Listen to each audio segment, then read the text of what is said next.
Bem-vindos à primeira aula do movimento da pequena empresa. Uma aula direcionada a pequenos empresários. Pequenos empresários, quando eu falo, é de uma empresa de 1 a 50 funcionários.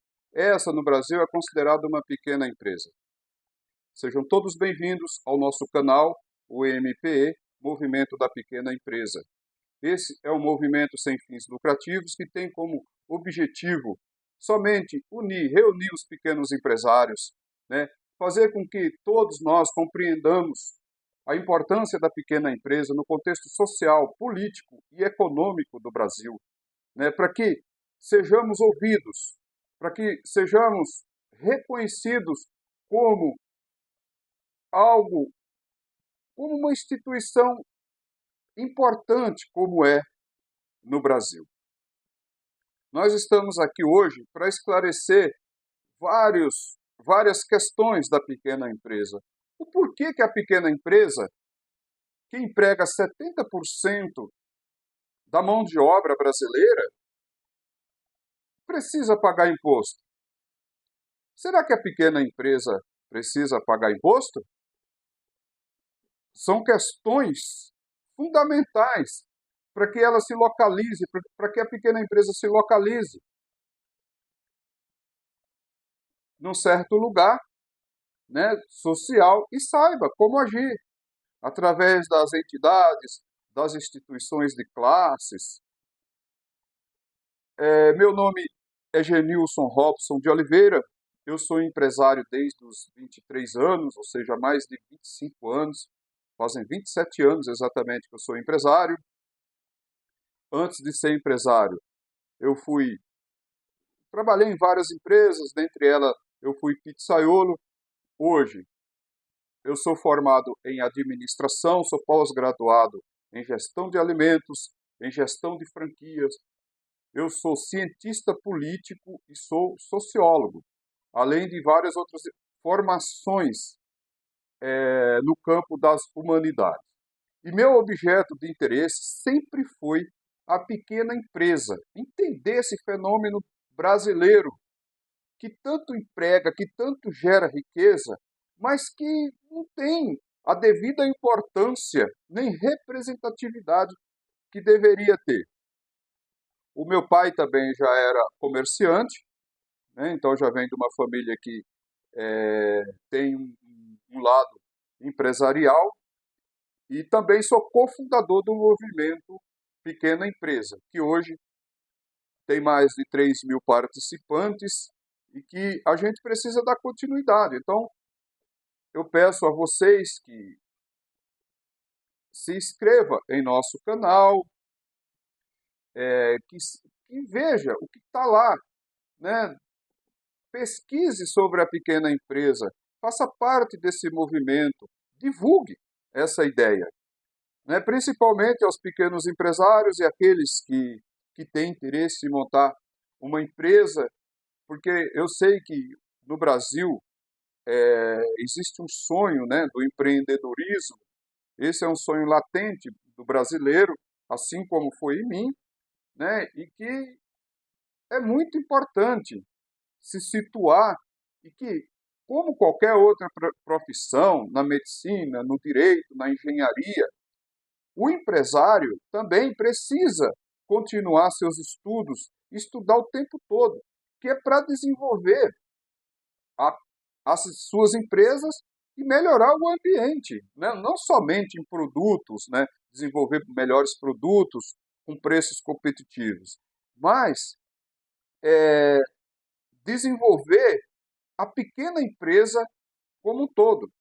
E talvez ser um pequeno empresário, que me refiro, o que é ser um pequeno empresário? É uma empresa que tem de 1 a 50 funcionários. É isso que caracteriza uma pequena empresa no Brasil. Então, eu convido a vocês a fazer parte desse movimento, se inscrever em nosso canal e olhar lá tudo que tem sobre a pequena empresa. E consultar outras fontes também, do, do, do, dessas questões que envolvem a pequena empresa. Por que a pequena empresa ela responde a mesma questão jurídica de que uma grande empresa. Será que isso é justo? Será que é justo a pequena empresa responder uma ação trabalhista igual a uma grande empresa? Como? Será que ela consegue pagar o mesmo advogado que uma empresa grande consegue pagar? E na área da contabilidade, será que a pequena empresa consegue contratar o mesmo escritório de uma grande empresa? Será que uma empresa que tem até 50 funcionários consegue contratar um escritório de advocacia, né, para resolver suas questões trabalhistas? Não estou nem falando na questão civil, mas na questão trabalhista, porque a pequena empresa responde às mesmas leis trabalhistas. Como é que trata a pequena empresa com igualdade? É como você entrar numa corrida, né, hoje, por exemplo, entrar numa corrida da São Silvestre de São Paulo, né, Maratona de São Silvestre. Vou eu lá competir com os grandes corredores africanos. Não há lógica nisso. Com certeza eu vou perder. Então a pequena empresa, ela já parte derrotada. Ela já nasce sem condições de competição. E crédito para a pequena empresa? Será que existe crédito para a pequena empresa? Quem é que garante um crédito para a pequena empresa? Será que existem subsídios? Será que não são as pequenas empresas que pagam todas as taxas bancárias? Por exemplo, tem uma nova modalidade de transferência que a gente chama de Pix. A pequena empresa, ela paga. Quando faz Pix, ela paga não, de 10% do valor a R$ 9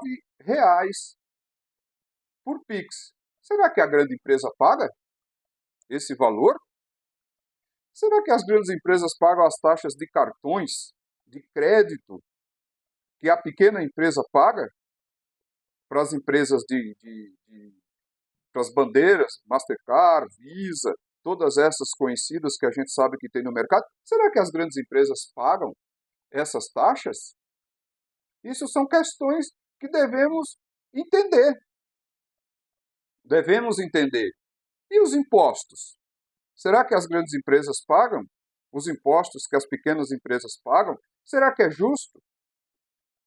Existe uma teoria que quando não há representatividade política, não há necessidade de pagar impostos. Inclusive, essa é a teoria que foi embasado a Revolução Americana, quando a Inglaterra cobrou impostos dos americanos que eles exigiram representatividade do Congresso. Quando a Inglaterra negou essa representatividade, na hora de cobrar impostos, o chamado imposto do selo, os americanos se rebelaram contra a Inglaterra, porque ela não ofereceu representatividade no Congresso para os americanos. E quando não há representatividade, cobrar imposto é ilegítimo. Essa é só uma das questões. E temos várias outras questões que envolvem essa questão do imposto sendo cobrado na pequena empresa, que aqui será esclarecido. Na segunda aula, a gente vai entrar nesse debate, né? O porquê que a pequena empresa deveria cobrar imposto? Será que ela já não paga os impostos? Será que não já está embutido nas suas compras, na sua contratação, na mão de obra que é disponibilizada para a pequena empresa? Será que o imposto não já está cobrado? Ou seja, será que não é cobrado várias vezes o imposto da pequena empresa? Pensem nisso. Pensem, por quê? Por que o engenheiro chega formado numa grande empresa? Um químico chega formado para uma grande empresa? Por quê? E para a pequena empresa não tem formação nenhuma. A pequena empresa que tem que formar a sua mão de obra. Vocês já pensaram nisso? Essa primeira aula é uma introdução de tudo o que acontece no mercado. Quem que compra a produção das grandes empresas no Brasil, além das pessoas físicas? Será que ao comprar não já está embutido todos os impostos? Será que a grande empresa ela pagou imposto antes de vender para a pequena empresa? Será que a pequena empresa não pagou o imposto na hora da compra? São questões fundamentais. Por que que no Congresso Nacional não tem representatividade a pequena empresa? Por que que as grandes empresas têm lobby em benefícios do seu bem-estar? Por que que elas têm essa representatividade tão poderosa e que consegue benefícios em todos os aspectos, na questão fiscal, na questão econômica de juros, subsídios, e a pequena empresa, quem é que faz isso por ela? Vocês já pensaram nisso? Quem é que representa a pequena empresa no Congresso Nacional, na política? E sem representatividade, será que existe força política? Pensem, será que tem força política a pequena empresa?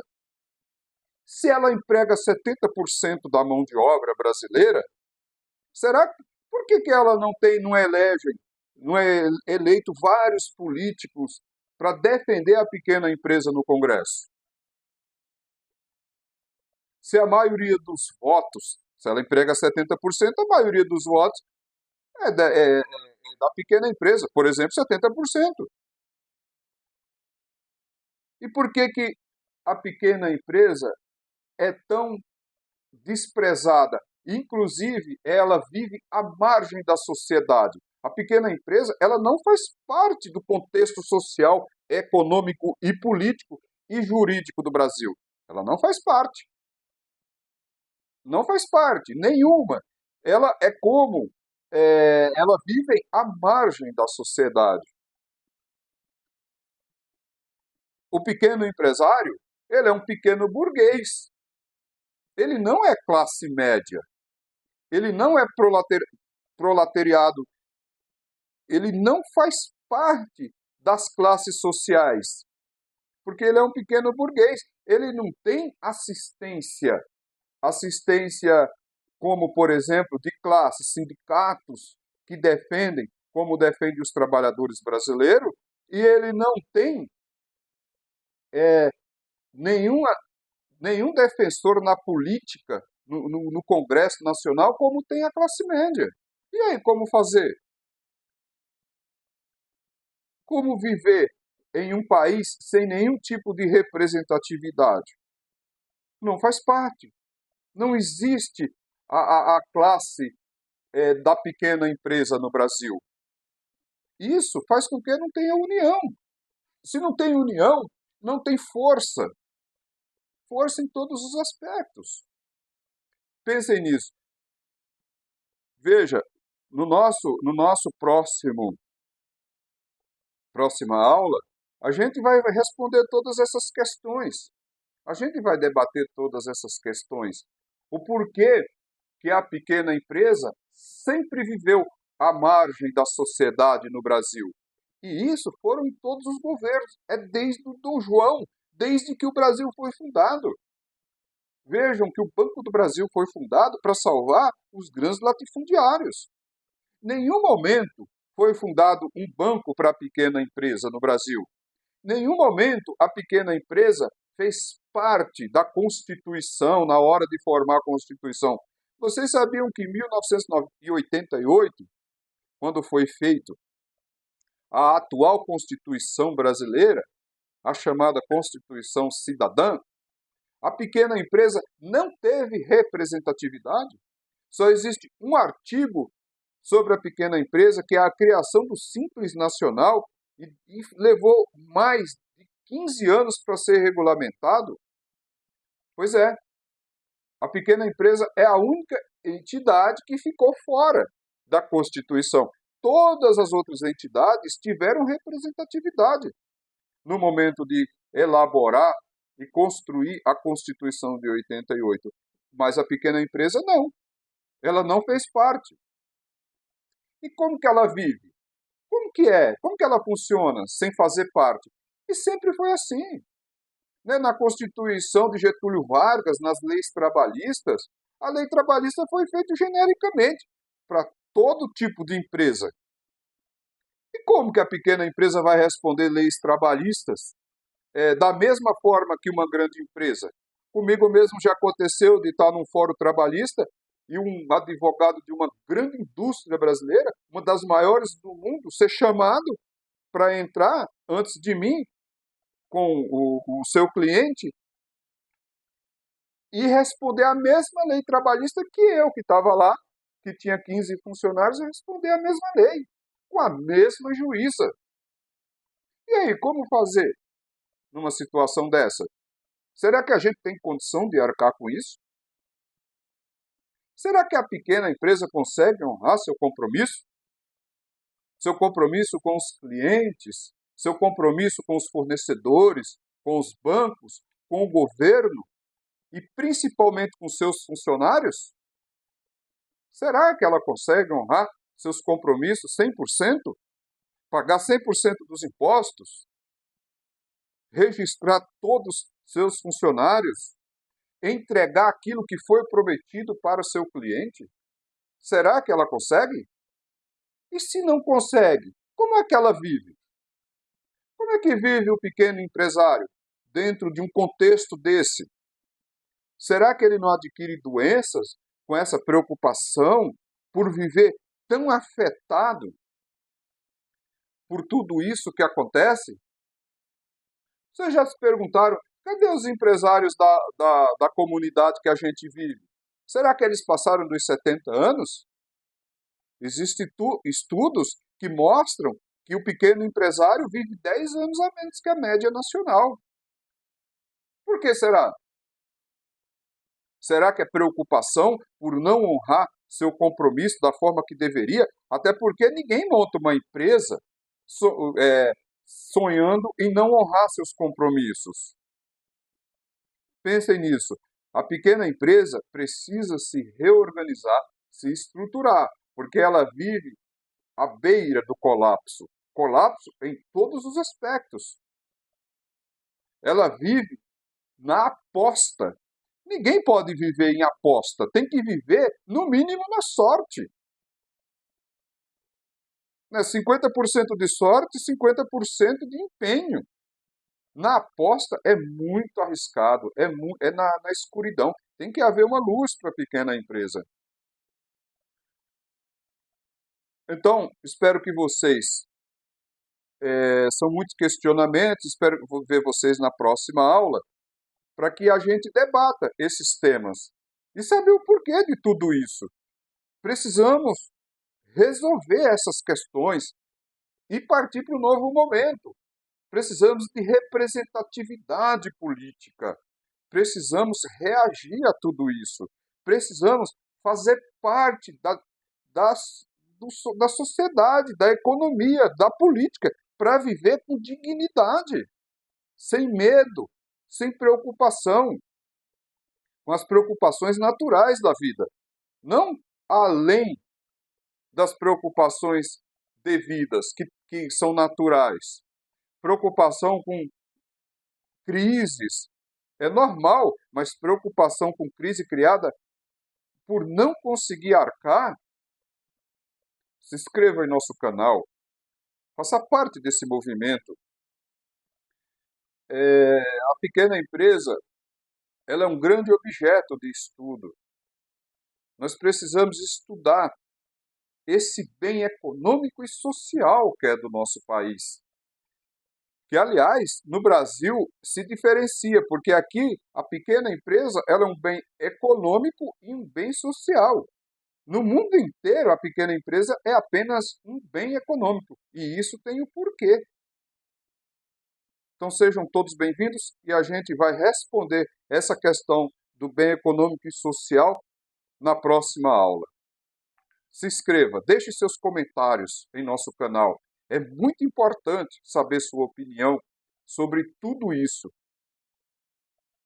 Nos veremos na próxima aula.